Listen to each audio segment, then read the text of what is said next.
Hello friends, आज माझ्या मुलाचा वाढदिवस आहे आणि तो 18 वर्षाचा पूर्ण होतो।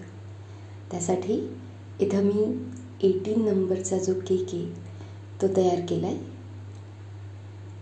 8 बनवायसाठी मी 5 इंचच्या टिनमध्ये केक बेक करून घेतला होता। आता मी आयसिंग करून घेते केकला। 8 नंबरचा जो केक होता मी पाइनएप्पल क्रशने व्यवस्थित त्याला फिलिंग करून घेतलंय। मी 2 लेयर्स मध्येच 8 नंबरचा केक कट केलेला होता।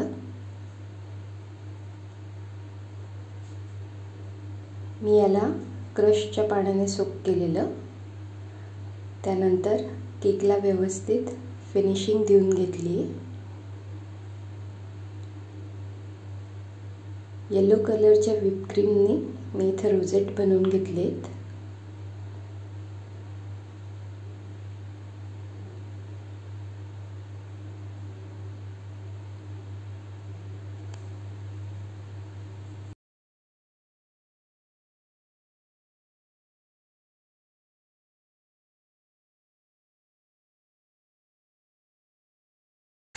आता व्हाईट कलरच्या क्रीमने छोटे रोजेट बनवून घेतले।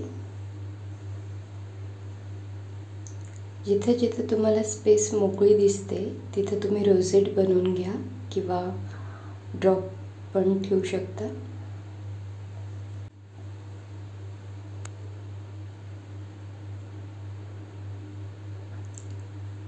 इथं मी व्यवस्थित रोजेट बनवून झाल्यानंतर चॉकलेट गार्निशिंगने गार्निश करून घेतलंय।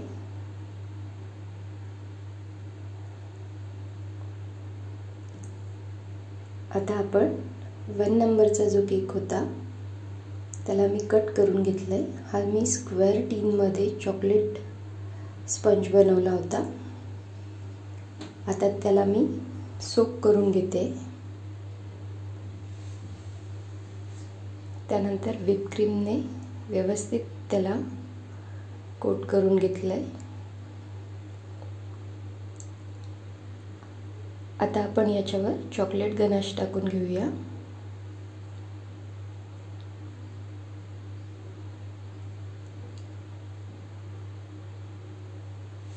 याला पण सेम येलो कलरच्या क्रीमने आपण रोजेट बनवून घेतलेत फिनिशिंग देऊन।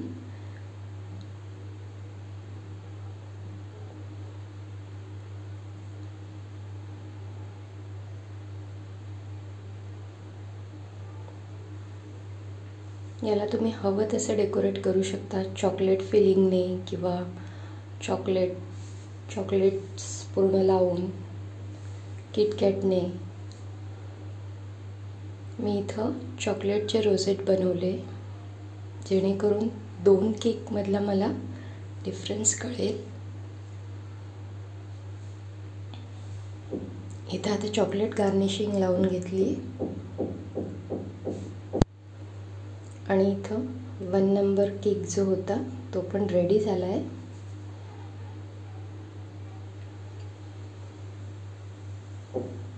सो फ्रेंड्स, हा आता तयार आहे। दोघंही केक इथे रेडी झालेले आहेत।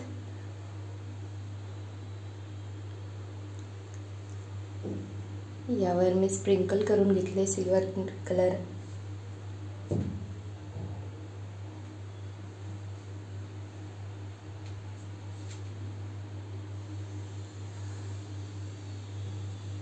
हा तयार आहे 18 नंबरचा केक। हा 18th बर्थडेला तयार करू शकता। यात दोनही केक कट कसे करायचे आणि डेकोरेट कसे करायचे ते मी दाखवलंय। तुम्हाला माझी रेसिपी आवडली असेल तर चॅनलला लाईक करा, शेअर करा आणि सबस्क्राईब करा। थँक्यू।